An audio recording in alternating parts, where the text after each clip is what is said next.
Madam President, sinusugundahan ko rin po ang motion ni Senador Mig Zubiri na strike ang video po na iyan sa record nitong sesyon. Ulitin ko lang po ang sinabi ko last week sa sarili ko namang privilege speech. Ganito na ba kababa ang inaabot ng politika sa Pilipinas? Na hanggang dito sa floor ay magbabatuhan tayo ng putik.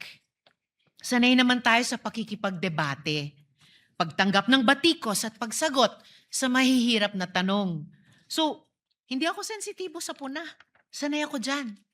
Pero, Madam President, ang pinakita po na video ay fake news. Hindi ko yan pwedeng hayaan kasama ng ating mga kasama na andyan na lang unchallenged. Delivering a privileged speech is not the same as having the privilege to have fake news entered into the official record as if it were evidence.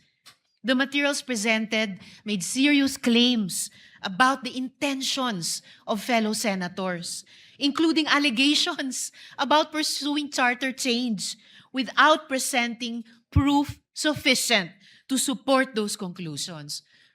Kung may alegasyon tungkol sa charter change, ipakita ang boto, panukala, o aksyon.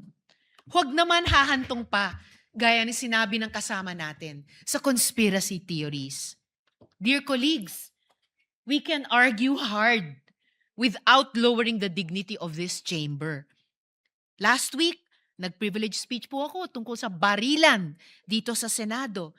Napakarami pong nagsabing magtatanong sa akin pero wala naman ngayon. At ngayon, may bago na naman pong kwento. Ibang storya na naman po ang gusto ngayong linggo. Nakakahiya na, please.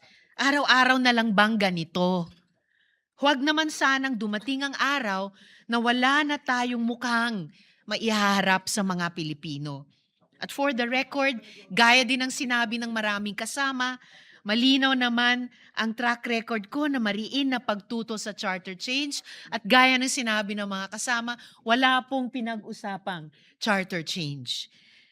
Muli, Madam President, for the record, sinusugundahan ko po ang motion. Salamat po, Madam President. Thank you, Senator Risa Ontiveros. May we recognize Senator J.V. Ejercito. Yes, thank you, Madam President. Likewise, may I also put on record that I support the motion of Senator Zubiri that the privilege speech of our colleague be stricken off the records. And Madam President, allow me to explain. Let us not allow this august institution to be used as a platform for disinformation. Fake news is already a serious problem in our country, one that continues to mislead the public, distort important issues, and erode trust in our institutions. Sinisigundahan ko rin ang mga pahayag ng aking pong kasamahan kanina.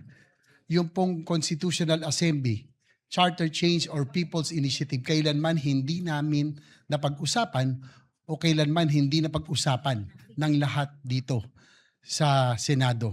At siguro kung magbabalik na ho tayo, Madam President, naalala ko po, siguro first time in history that 24 senators came up that rostrum declaring that we are all in unison against People's Initiative, against charter change, and against any constitutional assembly.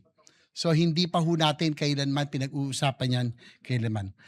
Precisely, Madam President, we are policymakers. We carry a greater responsibility to uphold the truth and set a higher standard in our public discourse.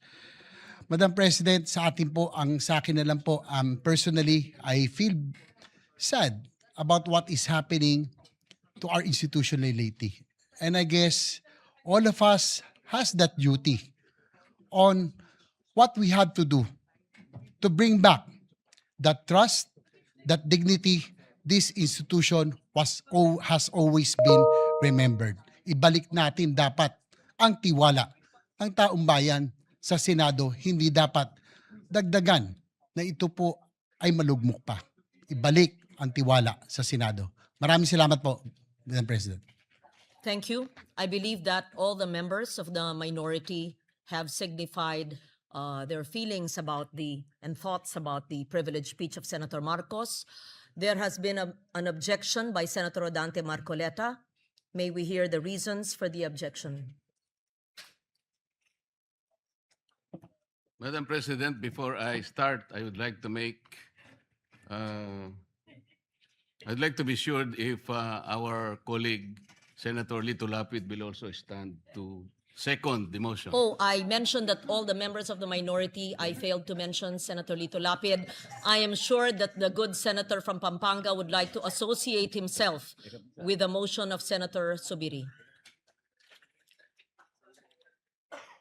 Okay. Madam President, Proceed. I got his word. He is not seconding the motion of my amiable friend, the former Majority Leader, Senator Mig Subiri. Madam President, the motion was premised on Section 93 of the Senate Rules. May I read this again, Madam President? Acts and language which offend a senator or any public institution shall be deemed unparliamentary.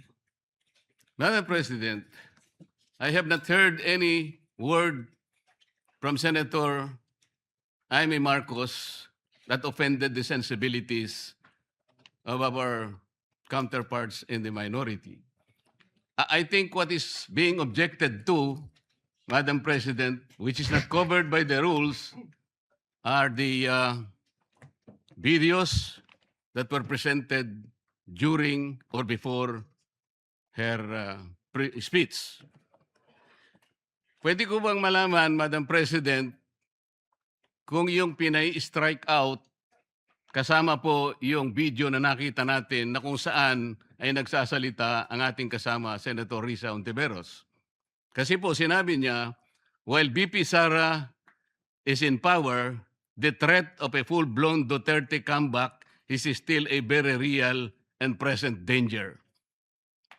Sa akin po, walang problema yun. Opinion niya yun eh. And we have to respect that opinion. Yan po ba'y pinaalis natin? Gusto ko lang pong malaman, isa-isahin natin.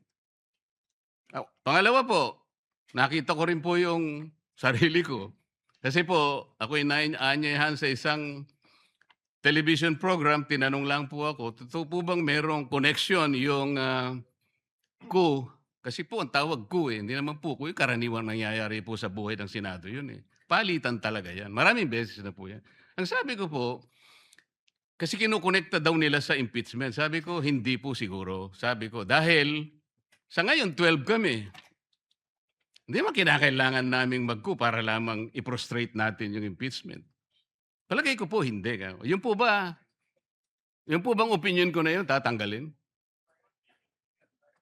Gusto ko lang pong malaman. Kasi po, meron pa po nga sinabi, Jaime, sinungaling. Meron din po nagsabing gano'n eh.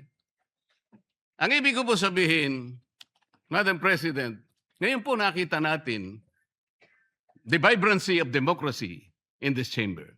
Isa-isa po silang nagsalita lahat. Nabigyan ng pagkakataong ipaliwanag ang kanilang panig. Hindi po ba maganda ngayon na nakita ng taong bayan, nagamit nga lang po yung kanyang presentation. Pero naging daan para mapakinggan ng buong mamamayan. At sila na po ang final arbiter, Madam President. Ako nga po eh. Ako nga po. Kailan lang nag-privilege speech ang isa sa atin dito. Habang nagsasalita siya, pinadaan niya ang isang slide na merong isang papel, na merong takip, at pagkatapos merong nakasulat, care of Congressman Marcoleta, 500. Isang kapirasong papel na tinakpan.